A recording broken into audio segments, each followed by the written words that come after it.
Assalam alaykoum wa rahmatullahi wa barakatuh, mes frères, mes sœurs. Avant même que ta nuit ne commence, je vais te demander quelque chose de simple, mais profondément sincère. Descends dans les commentaires et écris le mot ou la phrase que ton cœur murmure en ce moment. Pas ce que tu penses devoir écrire, mais ce que ton âme cherche réellement ce soir. Est-ce paix? Est-ce soulagement? Est-ce tawakkul? Ou peut-être un mot que toi seul comprends. Recommencer, guérir, être enfin entendu, écris-le, parce que ce geste n'est pas un simple clic, c'est une façon de dire à ton propre cœur « je t'écoute ». Et pendant que tu écris ton mot, fais un autre geste, très simple. Appuie sur le bouton s'abonner. Pourquoi? Parce que tu mérites un espace où ton âme respire, où ton cœur trouve des rappels qui ne jugent pas, mais qui éclairent, un endroit où la science islamique devient une lumière douce, une paix qui descend sans faire de bruit. Et si ce rappel t'atteint, ne le garde pas pour toi. Partage cette vidéo avec quelqu'un qui, comme toi, a déjà posé sa tête sur l'oreiller en soupirant « Ya Allah, je suis fatigué ». Tu ne sais pas, peut-être que cette vidéo sera la seule lumière dans sa nuit. Maintenant, je veux que tu restes jusqu'à la fin. Pas pour moi, pas pour les vues, mais parce qu'à la toute fin, il y a quelque chose que je vais te révéler, quelque chose qui pourrait changer la manière dont ton âme vit la nuit. Une surprise spirituelle, un secret que beaucoup vivent sans le savoir, et qui pourrait ouvrir pour toi une porte très particulière. Alors reste, maintenant respire, et entre avec moi dans ce moment. Il y a des instants dans la vie où tout ralentit, pas parce que tu l'as voulu, mais parce que ton âme en avait besoin. Des instants où tu regardes autour de toi et tu réalises que personne ne voit vraiment ce que tu traverses. Tu souris devant les gens, tu fais semblant d'être fort, tu dis « Alhamdulillah » même quand ton cœur est lourd, mais la vérité, tu la caches dans cette partie silencieuse que personne n'atteint. Ce moment-là, c'est celui que la nuit révèle. La nuit, ce n'est pas juste l'absence de lumière. C'est une pièce secrète dans laquelle ton âme entre seule. C'est un miroir qui reflète ce que tu as essayé d'ignorer toute la journée. Et c'est pour cela que tu es ici. Parce que toi aussi, tu connais trop bien ce moment où tout s'arrête, mais toi, tu n'arrives toujours pas à t'arrêter, tu sais. Il y a quelque chose de presque sacré dans la manière dont la nuit te parle. Comme si elle t'enveloppait doucement, comme si elle murmurait « Je sais ce que tu caches, je sais ce que tu portes ». Et pourtant, malgré ce poids, tu es là. Tu écoutes, tu cherches, tu avances. Même si c'est lent, même si c'est difficile, ton cœur continue de frapper à une porte que tu n'arrives pas encore à voir. Et c'est exactement pour cela que cette première partie est importante. Parce que ce qu'on va vivre ensemble n'est pas un simple rappel, ce n'est pas un discours, ce n'est pas une belle phrase à retenir, c'est une rencontre. Une rencontre entre ton cœur et une vérité qu'il connaît déjà, mais qu'il a peut-être oubliée sous la fatigue, sous le stress, sous l'inquiétude, sous les poids que tu n'as jamais osé poser devant quelqu'un. Tu sais, chaque personne qui écoute cette vidéo porte quelque chose. Une peur, un regret, une attente, un manque, une douleur que personne ne devine. Certains portent un cœur trop rempli, d'autres portent un cœur trop vide, mais tous cherchent une ouverture. Et c'est pour cela que tu es ici. Parce que ce soir, on ne va pas simplement parler. On va traverser quelque chose. Alors, laisse-moi te poser une question. Pas une question de tête, mais une question d'âme. Quand as-tu réellement écouté ton cœur pour la dernière fois? Pas ce qu'il te dit en journée, pas ce qu'il montre aux autres, mais ce qu'il murmure dans le noir, quand la lumière s'éteint, quand le monde oublie ton existence, mais qu'Allah, lui, ne t'oublie jamais. On va entrer ensemble dans cet espace intérieur. Cet endroit où les peurs deviennent des aveux, où les pensées deviennent des confidences, où les silences deviennent des prières sans mots. Je veux que tu imagines que tu fermes une porte derrière toi. Une porte qui te sépare pour un instant du bruit du monde, des responsabilités, des attentes, des inquiétudes. Ici, il n'y a plus que toi. Toi et ton souffle.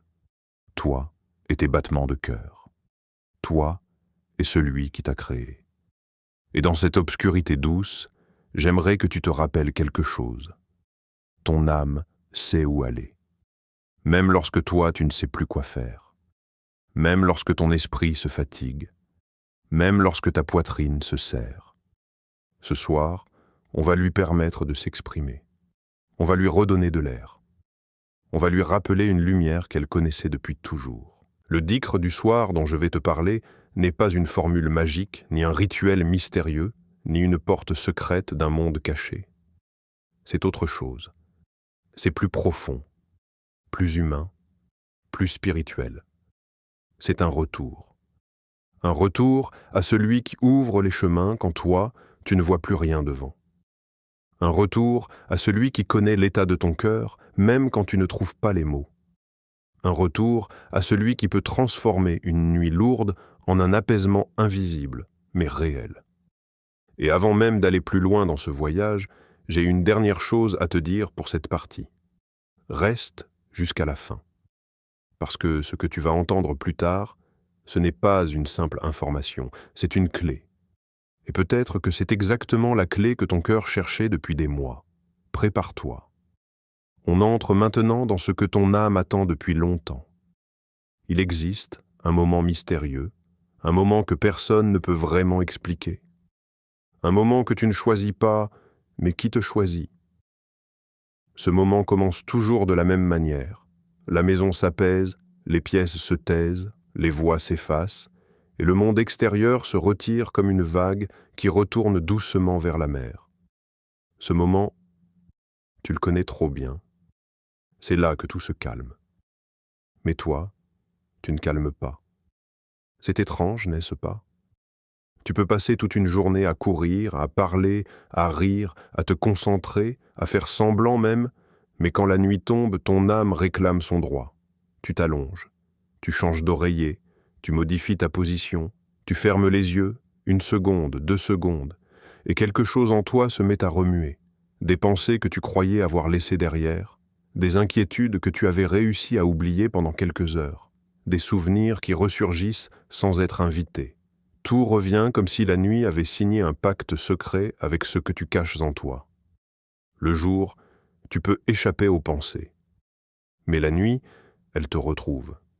Elles connaissent ton adresse, elles connaissent le chemin, et elles savent exactement à quelle heure frapper. Alors les regrets reviennent, ces décisions que tu aurais voulu changer, ces phrases que tu aurais voulu ne jamais dire, ces erreurs que tu aurais voulu effacer, ces visages que tu aurais voulu oublier, ces choix que tu n'as pas su prendre. Les peurs silencieuses reviennent aussi, celles dont tu ne parles jamais, celles que tu caches même à ceux qui t'aiment, celles que tu appelles « ça va » quand on te demande comment tu vas. Et les projets inachevés, ces projets qui dorment dans tes pensées depuis des mois, des années parfois. Ils reviennent comme pour te demander des comptes. Alors, tu m'avais promis que tu changerais. Qu'est-ce que tu attends encore? Et toi, tu te retrouves à lutter contre toi-même, à chercher du repos dans un endroit où ton âme ne veut pas dormir. Et tu poses cette question que beaucoup posent sans jamais l'avouer. Pourquoi la paix ne vient pas? Pourquoi tout le monde dort sauf moi? La réponse, mon frère, ma sœur, elle est plus profonde que tu ne le crois. Ce n'est pas ton corps qui résiste, ce n'est pas ton esprit qui refuse, ce n'est pas ton lit, ni ta pièce, ni ton oreiller, c'est ton âme. Ton âme frappe à la porte de ta conscience. Ton âme réclame l'attention que tu ne lui donnes plus la journée. Ton âme te parle avec un langage que tu ne peux pas ignorer.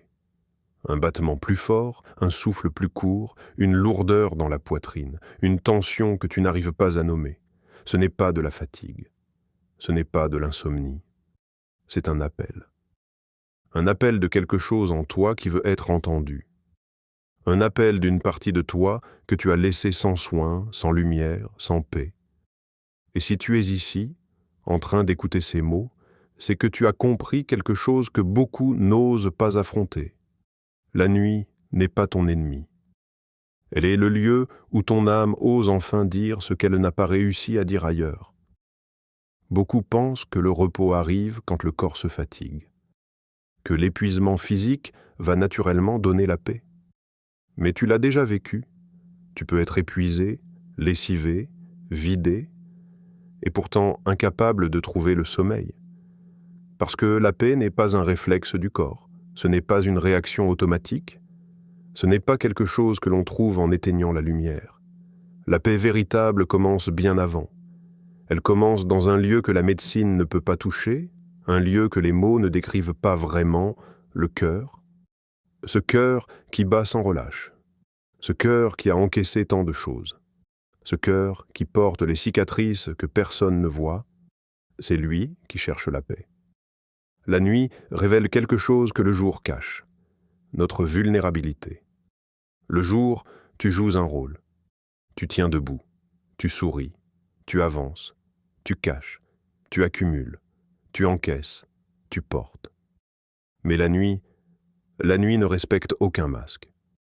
Elle retire tout ce que tu portes comme une armure. Et c'est là que tu réalises que la paix n'est pas un bouton que tu peux activer. Tu ne peux pas dire « je veux dormir maintenant ». Tu ne peux pas forcer ton âme comme tu forces ton corps à travailler.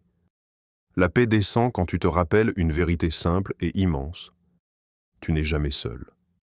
Même quand tu n'as personne à qui parler. Même quand tu ne sais plus quoi faire. Même quand tu te sens perdu. Il y a celui qui veille, celui qui connaît tes peurs avant que tu ne les identifies, celui qui entend les larmes que tu retiens, celui qui sait ce que tu caches derrière un sourire. La nuit est un moment où Allah t'observe avec une douceur que tu ne peux pas imaginer. Une douceur qui ne juge pas. Une douceur qui ne punit pas. Une douceur qui ne demande pas de mots parfaits. Une douceur qui t'enveloppe comme une couverture invisible.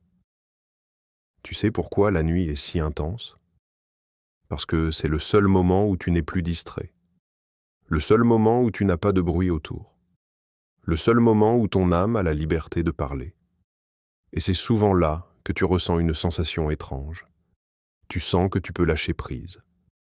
Tu sens que tu peux arrêter de lutter. Tu sens que tu peux dire intérieurement « Ya Allah, je n'y arrive plus ». Et ce n'est pas un aveu de faiblesse. C'est un aveu d'humilité, un retour, une reconnexion. La paix ne vient pas en fermant les yeux, elle vient quand tu les fermes en sachant que tu ne t'endors pas seul. En sachant que celui qui t'a créé veille sur toi quand tu ne peux plus veiller sur toi-même. C'est pour cela que la nuit peut être un lieu de grande miséricorde. Parce qu'elle te révèle à toi-même. Elle te montre ce que tu as oublié. Elle te rappelle que tu n'es pas une machine, que tu n'es pas un robot programmé, que tu n'es pas un rocher insensible. Tu es un être humain avec une âme fragile, une âme qui a besoin d'être apaisée, une âme qui a besoin de lumière. Et cette lumière, elle vient quand tu t'abandonnes à celui qui ne s'éteint jamais. Chaque nuit, tu poses ta tête sur ton oreiller et tu disparais. Disparaître, pas au sens dramatique, disparaître dans le sens profond, dans le sens spirituel. Ton corps repose, ton esprit se déconnecte et ton âme voyage dans un monde que tu n'as jamais vu. Et pourtant, malgré cette vulnérabilité immense, tu t'endors, tu t'abandonnes. Pense-y un instant. Pendant ton sommeil, tu n'as aucun contrôle. Ton cœur continue, mais ce n'est plus toi qui gères son rythme. Ton souffle continue, mais tu n'es plus celui qui décide. Ton âme s'élève, et tu ignores où. Tu deviens entièrement confié, entièrement dépendant, entièrement fragile, et malgré cela, tu te laisses aller. Tu ne t'endors pas avec la peur de ne plus te réveiller. Tu ne restes pas éveillé en te disant « Comment mon cœur va-t-il battre sans moi ?» Tu t'abandonnes instinctivement. C'est cela, le tawakkul. Ce n'est pas seulement une phrase, ce n'est pas seulement une invocation, ce n'est pas seulement une idée qu'on répète. Le tawakkul, tu le pratiques chaque nuit, sans même t'en rendre compte. Ton corps dit « Je n'ai plus de force ». Ton âme dit « Je me remets entre tes mains ». Le prophète disait avant de dormir Ô Allah, entre tes mains je remets mon âme.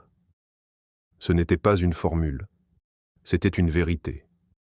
C'était une manière de dire « Je n'existe que parce que tu me gardes en vie ». Tu sais ce que ça signifie?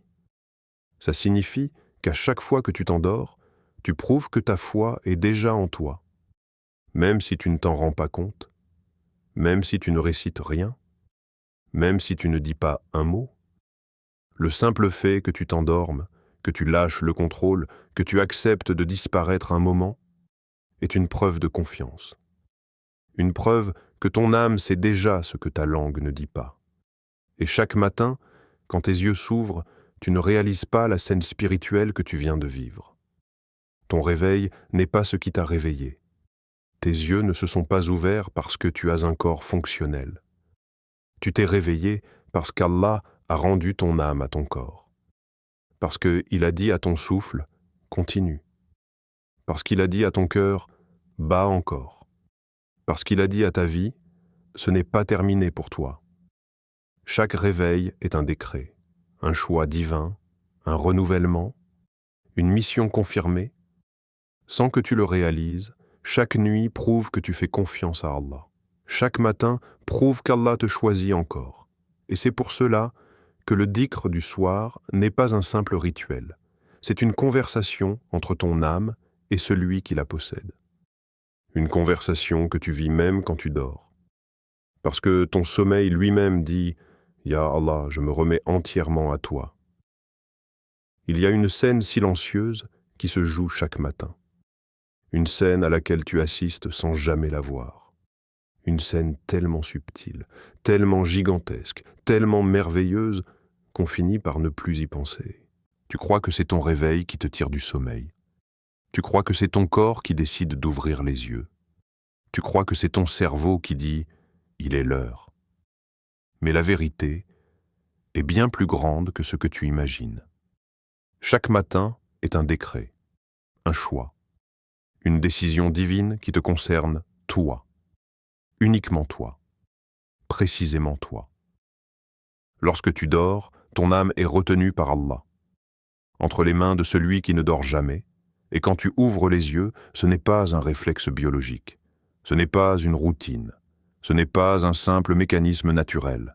C'est Allah qui dit à ton âme « Retourne, ce n'est pas terminé ». Ce sont probablement les mots les plus puissants et les plus mystérieux que ton existence porte. Imagine un instant, si Allah faisait un autre choix, si, dans sa sagesse, il décidait que ton âme ne revienne pas, tu ne te lèverais plus, ton souffle ne reviendrait plus, ton cœur s'arrêterait sans bruit, et ton histoire sur terre se terminerait. Mais non, pas aujourd'hui. Ce matin, il t'a choisi encore. Il t'a rendu ton souffle. Il a remis ton âme dans ton corps. Il a ordonné à tes yeux de s'ouvrir. Il a permis à ton cœur de battre encore une fois dans ta poitrine. Pense-y. Tu n'as pas demandé à vivre un jour de plus.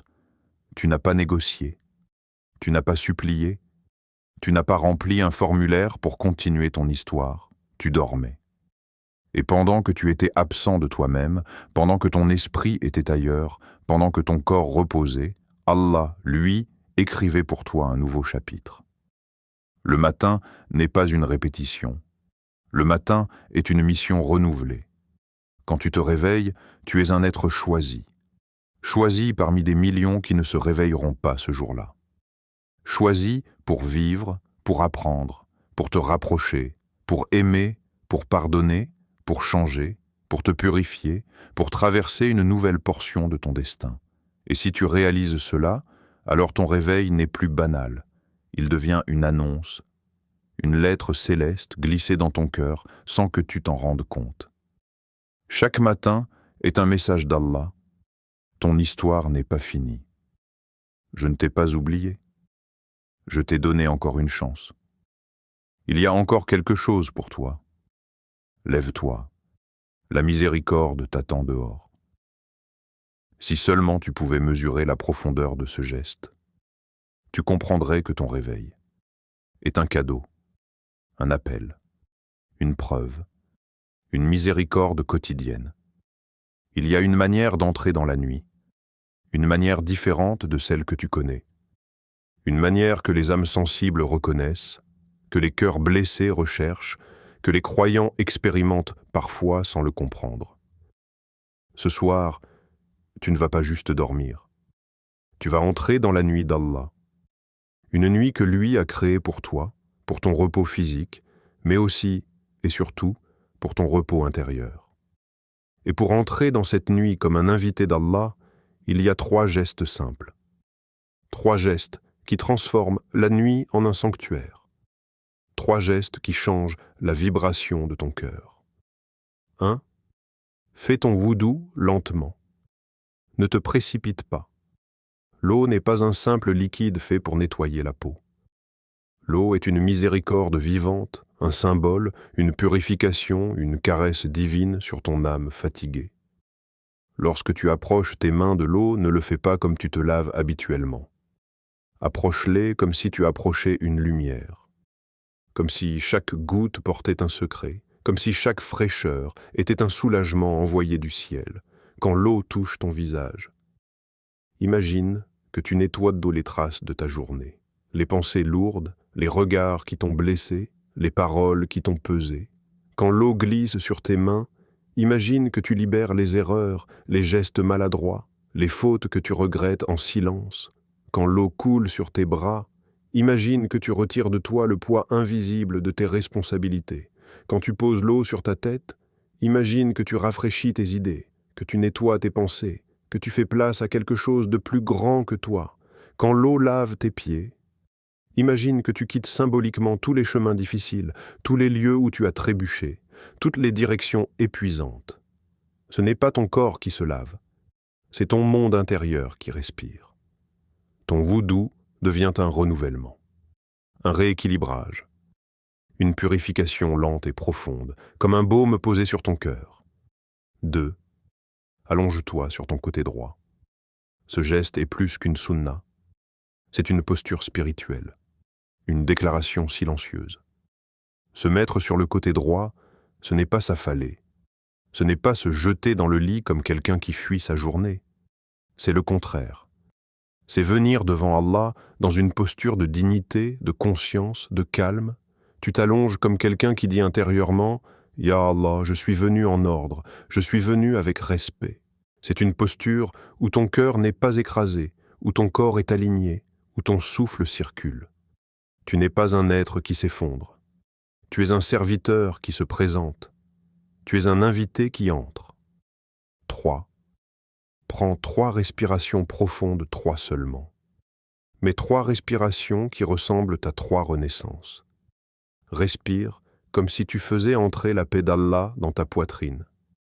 Respire comme si tu faisais entrer sa lumière, sa douceur, sa miséricorde. Puis, expire lentement, très lentement, comme si tu libérais la fatigue de toute ta journée, comme si tu expulsais les inquiétudes, les pensées, les tensions, les poids qui se sont accrochés à toi sans prévenir. À la première respiration, tu ouvres quelque chose. À la deuxième respiration, tu apaises quelque chose. À la troisième respiration, tu retrouves quelque chose. Et ce quelque chose, c'est toi. Il existe 99 noms d'Allah. Chacun porte une sagesse unique. Chacun ouvre une porte. Chacun guérit une partie de toi. Mais parmi ces noms, il y en a un que beaucoup prononcent sans comprendre l'immensité qu'il contient. Al-Fattah, celui qui ouvre. Ce nom n'est pas seulement beau, il n'est pas seulement lumineux, il est révolutionnaire. Il change des vies, il change des cœurs, il change des destins. Quand tu dis « Ya Fattah », tu n'appelles pas un miracle, tu n'appelles pas la chance, tu n'appelles pas une énergie, tu appelles la clé de toutes les portes que tu n'arrives plus à ouvrir. Parce que dans la vie, il y a des portes qui se ferment, des portes que tu ne peux pas forcer, des portes que tu ne comprends pas, des portes où tu frappes et rien ne répond, des portes qui semblent verrouillées depuis des années. Il y a des blocages qui dépassent ton intelligence. des situations qui te résistent, des chemins qui disparaissent, des opportunités que tu poursuis et qui s'enfuient, des nœuds émotionnels que tu n'arrives pas à défaire et tu te fatigues. Tu te dis que tu n'y arriveras jamais. Tu vois le monde comme un labyrinthe, mais quand tu invoques Al-Fatah, tu reconnais que l'ouverture ne vient pas de toi, qu'elle ne vient pas de ton effort, ni de ta stratégie, ni de ta force. Elle vient de lui. Al-Fatah ouvre les issues que ton esprit n'aurait jamais imaginées. Al-Fatah ouvre les solutions que ton cœur ne voyait plus. Al-Fatah ouvre les chemins que toi, tu croyais perdus. Parfois, il ouvre une porte dans un mur. Parfois, il ouvre une lumière dans une obscurité. Parfois, il ouvre une paix dans un cœur tourmenté. Parfois, il ouvre une certitude dans une âme confuse. Et parfois, il t'ouvre toi, ton cœur, ton être, ta compréhension, ta foi. Ce nom est une délivrance. Ce nom est une respiration. Ce nom est une clé universelle. Maintenant, laisse la nuit t'envelopper doucement. Éteins la lumière. Laisse les ombres se poser sur les murs. Laisse le silence prendre sa place. Place une main sur ta poitrine. Pas pour te calmer, pas pour te rassurer, mais pour ressentir, pour sentir ton cœur, pour sentir ta vie, pour sentir ta vérité. Respire lentement et murmure « Ya Fatah » encore, encore, jusqu'à 21 fois. Mais pas vite. Pas comme si tu voulais juste atteindre un nombre. Dis-le comme quelqu'un qui dépose un poids. Dis-le comme quelqu'un qui rend ses clés. Dis-le comme quelqu'un qui accepte de ne plus tout porter seul. À la première répétition, tu déposes la clé de ton passé. Toutes les erreurs, toutes les blessures, toutes les histoires qui t'ont façonné. À la deuxième répétition, tu déposes la clé de ton présent. Les responsabilités, les inquiétudes, les pensées qui t'épuisent. À la troisième répétition, tu déposes la clé de ton futur, ce que tu espères, ce qui t'effraie, ce que tu n'oses plus demander. Et tu continues. Ya Fatah, comme une goutte de lumière dans ton cœur, comme une ouverture silencieuse, comme un apaisement profond. À un moment, quelque chose en toi va s'assouplir. Une tension invisible, une pression intérieure, un nœud que tu portais depuis longtemps. Tu vas sentir que quelque chose s'ouvre. Et ce quelque chose, c'est toi. Il existe des nuits qui ressemblent à toutes les autres. Et il existe des nuits qui, silencieusement, doucement, sans bruit, commencent à écrire quelque chose de différent dans ton cœur. Tu as peut-être vécu des dizaines, des centaines de nuits semblables. Des nuits où tu t'endormais par fatigue, par habitude, par résignation parfois. Des nuits où tu espérais oublier la journée ou simplement mettre ton esprit sur pause. Mais il y a une vérité que beaucoup ignorent. Les nuits ne se ressemblent pas toutes. Il y a des nuits où quelque chose en toi bascule sans que tu le réalises. Des nuits où un poids se déplace. Des nuits où une brèche s'ouvre. Des nuits où une lumière discrète entre dans la pièce, dans ta poitrine, dans ta conscience. Ce soir peut être l'une de ces nuits.